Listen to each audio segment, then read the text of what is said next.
same things again. All I want to say is, as I said yesterday, the policy is in place.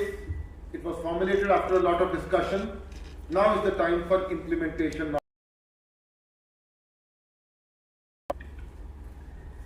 The second thing I want to say is that the UGC is preparing the final curriculum. The N-1th, the last but one draft, is in front of us. We have a presentation here which I wanted to make to you, but I am not going to take your time in making this presentation. I will instead share this presentation in this group in which all of us are members, and you can take your time to go through it. All I want to say is that there are three kinds of courses which this curriculum prescribes. The first courses are the compulsory or the so-called major courses. The second courses are the so-called courses which have to be done by everybody. For example, understanding India, for example, cultural heritage, etc., etc. And the third kind of courses are language courses. And these are the three courses. We will put it in the group: ability enhancement courses, value added courses, multidisciplinary courses. These are the three kinds of courses. And can you go back to the previous slide, please? Yeah, okay. Okay, so this is the curriculum framework for the 4-year undergraduate program. For instance, there are major courses. The first semester will have one 4-credit major course. The second semester will have one 4-credit major course. If I look at the first semester, it will have one 4-credit major course, one 4-credit minor course, 3-credit multidisciplinary course, 3-credit ability enhancement course, 2-credit skill enhancement course, 2 plus 2 credits value added courses, and a total of 40 credits or 20 credits? 20 credits per semester and 40 credits per year. So at the end of the first year, anybody who wants to exit the system will have to do 4 additional credits and go out with a certificate. So at the end of the second year, anybody who does 80 credits can go out with a diploma. And the second semester has the third semester has 8-credit major courses, 4-credit minor courses, etc., etc. All of you have spent your life looking at curricula like this, so I don't think I am any expert who can guide you on this, but I only wanted to tell you what the UGC is doing. So I will share this curriculum in the group, and admissions from this year will be as per this curriculum. And we have to pick up from 3 baskets. The first basket, major or minor interdisciplinary courses.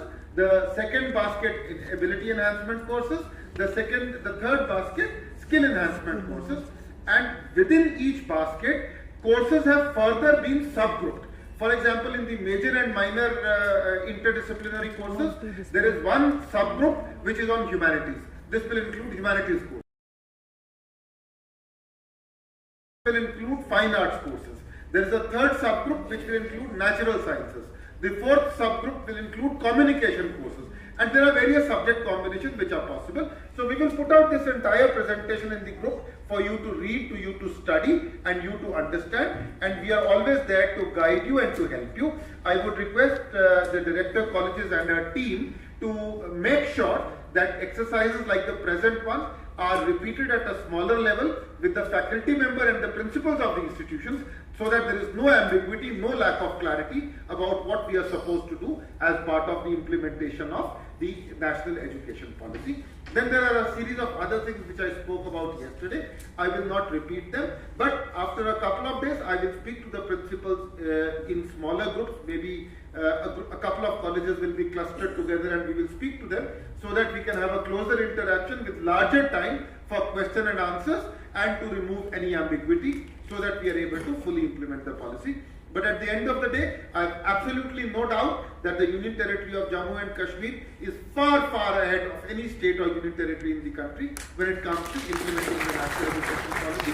And let me tell you, I have been to a national conference where the chief secretaries of all the states were present, and I have heard the presentations of other states, and I am again fully confident that we are well versed, we are far ahead, and we will be the pioneers, not just in implementing this policy, but also in implementing a large number of other innovations.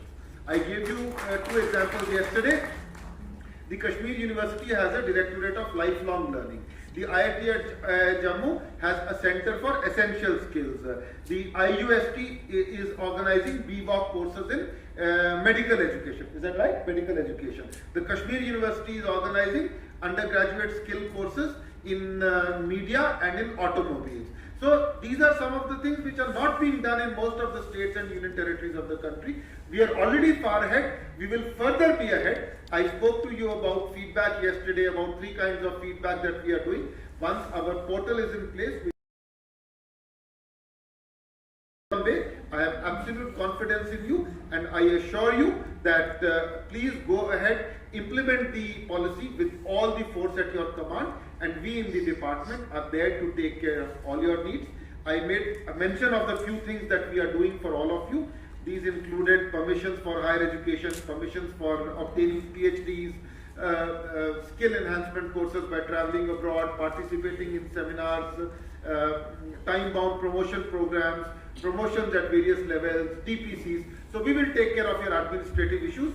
Please rest assured that all your issues will be taken care of. I have a fixed time for anybody who comes, who wants to come and see me. So any one of you who has any grievance is most welcome to come and see me at any time during the office hours.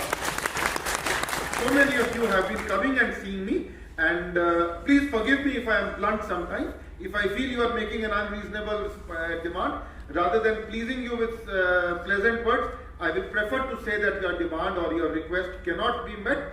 But I assure you that we in the department will be absolutely fair and transparent. And all that I ask of you in return, that we must march ahead and make Jammu and Kashmir the best performing state and union territory in the country. And I think this is a position which all of us deserve with such a brilliant manpower that we have in all of you. Thank you very much.